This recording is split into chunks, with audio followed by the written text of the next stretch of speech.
बिस्मिल्लाहिर्रहमानिर्रहीम। अस्सलाम वालेकुम। मैथ्स क्लास 10 में आज हम करेंगे थ्योरम नंबर 24.1। ये थ्योरम जो है बहुत इंपॉर्टेंट थ्योरम है और लॉन्ग क्वेश्चन में यानी सेक्शन सी में इसका आने का चांस है। जो न्यू मॉडल पेपर है उसमें भी सेक्शन सी में क्वेश्चन नंबर 14 जो है यही थ्योरम है। ये थ्योरम आपकी बुक में पेज नंबर 184 पर है। आप अपनी बुक से ही इसको स्टडी कीजिएगा। जब भी आप थ्योरम को देखें तो उसको गौर से पढ़ें। उसी के अंदर गिवन होता है और उसी के अंदर टू प्रूफ भी मिलता है हमें। ये जो देखें यहाँ से लेके यहाँ तक हमारे पास गिवन है और इसके बाद जो यहाँ से है ना ये हमें प्रूफ करना है। थ्योरम नंबर 24.1 हम स्टार्ट करते हैं। A line parallel to one side of a triangle and intersecting the other two sides divide them proportionally.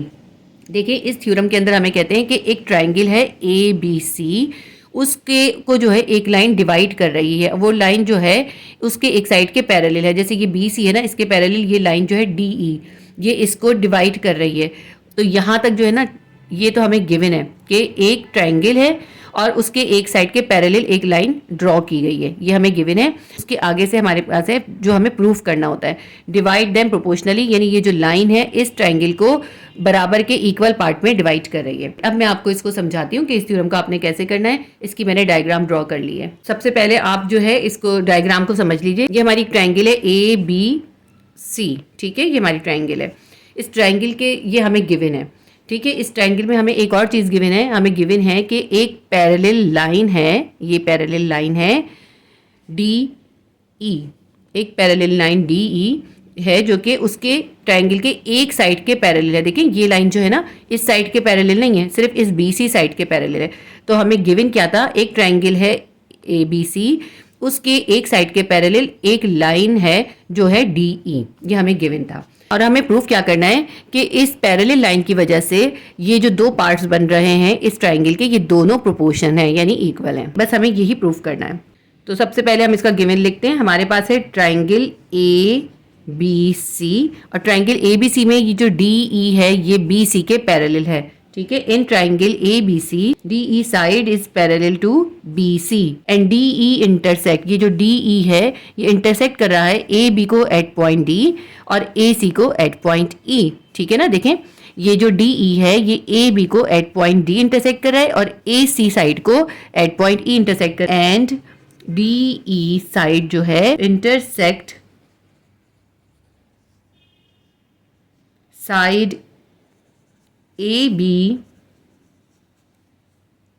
And AC, दोनों साइड को कर रहा है ना। देखें AB साइड को भी कर रहा है AC को भी कर रहा है। एट पॉइंट AB को और AC को कौन से पॉइंट पे कर रहा है, at point D, at point D and दूसरा पॉइंट कौन सा है E, ठीक है। यहां तक हमने इसका गिवन लिख लिया। इसके बाद हम लिखेंगे हमें प्रूफ क्या करना है। हमें प्रूफ ये करना है कि ये जो दो पार्ट बन गए ना, ये AD ये DB के इक्वल है और ये जो AE बना है ये EC के इक्वल है, ठीक है।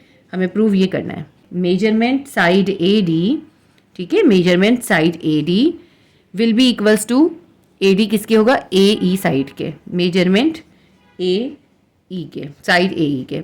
इसी तरह हम ये लिखते हैं measurement side BD, measurement side BD, ये साइड जो है ना ये जो ऊपर डैश है ये साइड का निशान होता है, ये बताता है हम साइड की बात कर रहे हैं ट्राइंगल के। तो BD किसके प्रोपोर्शन होगा, वो EC के होगा।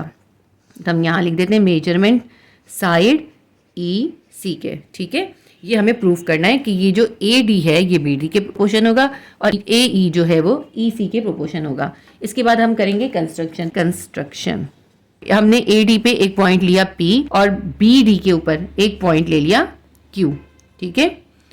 देखिए जब मैंने ये ड्रॉ किए, मैंने ये ध्यान करके ड्रॉ करिए कि जब मैं इनके ये पॉइंट्स लूँ तो ये सब इक्वल पार्ट्स हो जाएं। अब आप देखिएगा ये इक्वल पार्ट्स बनेंगे। तो अब कंस्ट्रक्शन में हम लिखेंगे take a point P at AD and Q at BD, ठीक है, where P and Q are natural number. ये P और Q जो है नेचुरल नंबर है। AD को किस में डिवाइड कर दिया, P में डिवाइड कर दिया एंड BD इंटू Q। देखिए थोड़ी सी कंस्ट्रक्शन आपको याद करनी पड़ेगी। अब मैं इसको आपको पहले बनाकर दिखा देती हूँ। देखिए हमने ये पॉइंट P लिया और हमने इसको भी ज्वाइन कर दिया, ठीक है। इस तरह Q लिया, इसको भी यहाँ पे ज्वाइन कर दिया। ये जो DP है इसके बीच में भी हमने एक लाइन ड्रॉ कर दी। हमने इस DP के दरमियान भी एक लाइन ड्रॉ कर दी और इस DB के दरमियान भी एक लाइन ड्रॉ करी है। ये Q जो है ई सी को भी डिवाइड कर रही है और इसी तरह ये जो लाइन पी है ये ए ई को डिवाइड कर रही है। तो अब इसमें जो जिस तरह बुक में लिखा हुआ है ना, थोड़ी सी आप कंस्ट्रक्शन याद कर लीजिएगा। कंस्ट्रक्शन में लिखती जाती हूँ, फिर लिखती जाऊंगी तो आपको समझ में आती जाएगी। तो हम लिख लेते हैं इसको, जैसे इसमें लिखा है वैसे ही लिखेंगे हम। Select a unit of length so that measurement A D will be equals to P. हमने कहीं पे भी एक पॉइंट पी लिया है, तो किस तरह लिया है, तो हमने ए डी को कह दिया वो पी के बराबर है। एंड और साथ साथ हमने कह दिया जो बी डी है, ये जो बी और डी है ये किसके बराबर हो जाएगा, इसको हमने दे दिया क्यू का नाम। ठीक है, हमने ये कहा कि ये जो ए डी साइड है इसको हमने पी के इक्वल कह दिया और ये जो डी बी साइड है इसको हमने क्यू के इक्वल कर दिया है।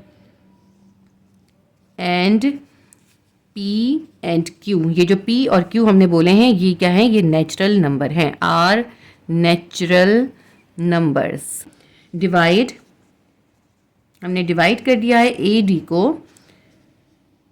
Into P congruent segment.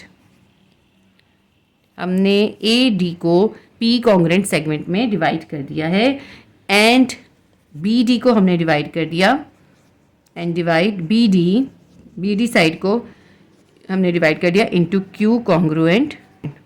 यहाँ मैंने कॉन्ग्रुएंट की स्पेलिंग जो है गलत लिख दी है, यहाँ पे यू आएगा, कॉन्ग्रुएंट सेगमेंट। ठीक है जी, ए डी से जो है पी कॉन्ग्रुएंट सेगमेंट बन गया और बी डी से क्यू कॉन्ग्रुएंट सेगमेंट बन गया। ये थोड़ा सा आपको जो है रटना पड़ेगा।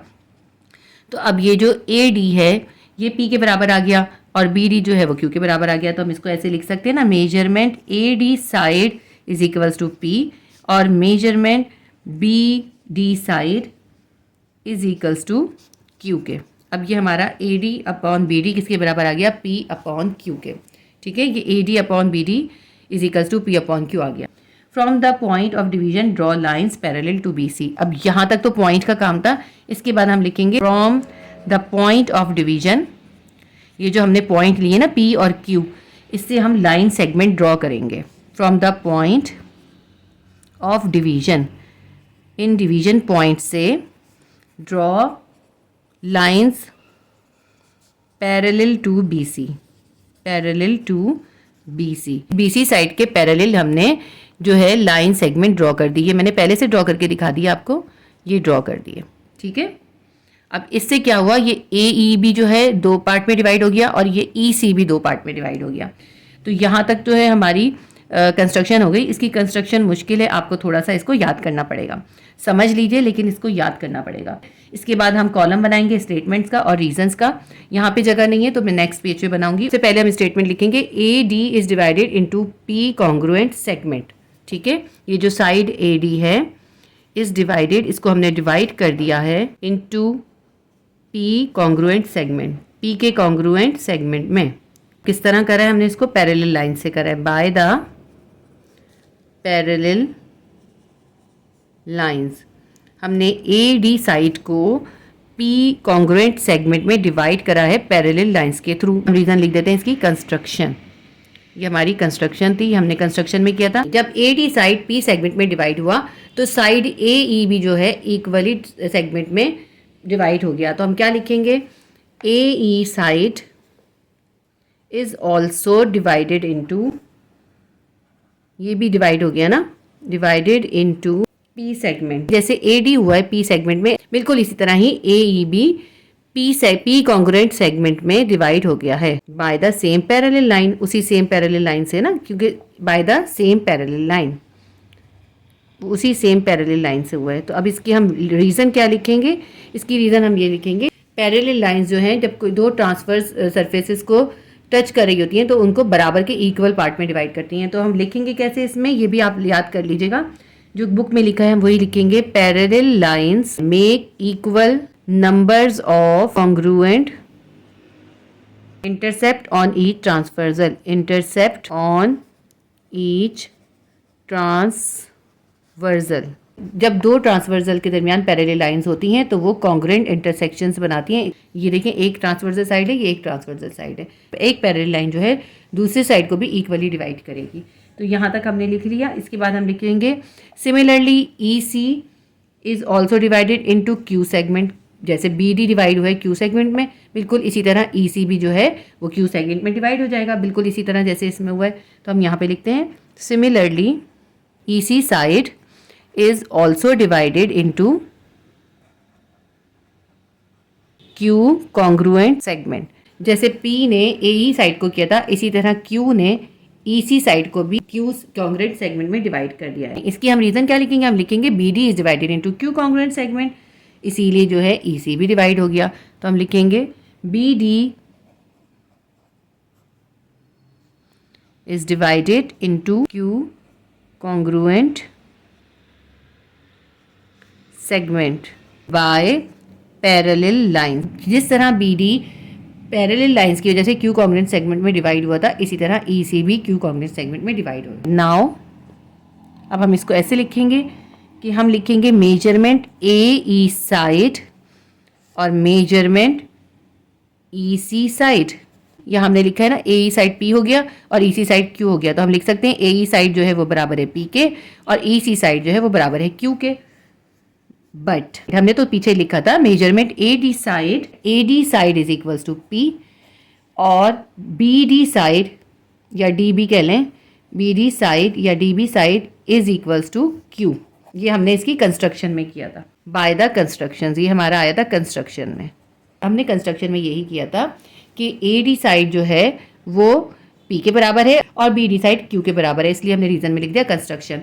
अच्छा, इसकी हम क्या रीजन लिखेंगे, इसकी हम रीजन लिखेंगे AE side and EC side are divided into P and Q congruent segment. इस थ्योरम के अंदर ना एक ही चीज़ को बार बार रिपीट किया हुआ है, इसको दोबारा बता देती हूँ। हमारा AE जो है वो P के बराबर आ गया, EC Q के बराबर आ गया, मगर हमने तो कंस्ट्रक्शन में क्या किया था, AD P के बराबर है और DB Q के बराबर है। तो इसका मतलब है ये भी P अपॉन Q के बराबर है और ये भी P अपॉन Q के बराबर है, तो इसका मतलब है ये दोनों एक दूसरे के बराबर हैं। तो हम ये लिख सकते हैं, सो वी कैन राइट कि measurement AE side and measurement EC side is equals to measurement AD side and measurement BD कह लें या DB साइड कह लें, DB साइड, इससे कोई फ़र्क नहीं पड़ता पहले B लिखें या D लिखें। तो इस तरह हमारे देखें ये दोनों साइड इक्वल आ गए, यही चीज़ हमें प्रूफ करनी थी। आप देखें टू प्रूफ को, देखें टू प्रूफ के अंदर यही चीज़ हमें प्रूफ करनी थी। एक ट्राइंगल को एक पैरेलल लाइन DE जो है वो इक्वल पार्ट्स में डिवाइड कर देती है, तो हमारा यही साबित हो गया कि AD जो है वो AE के बराबर है, ठीक है, और BD जो है EC के बराबर है। देखें यही चीज़ हमारी इसमें प्रूफ हुई। यहाँ पे हम लिखेंगे क्या, हमने कहा कि ये जो चीज़ है P अपॉन Q के बराबर था, ये भी P अपॉन Q के बराबर था, तो ये दोनों बराबर है, तो ये कहलाती है ट्रांजिटिव प्रॉपर्टी। तो हम यहाँ पे इसकी रीज़न में लिखेंगे ट्रांजिटिव प्रॉपर्टी।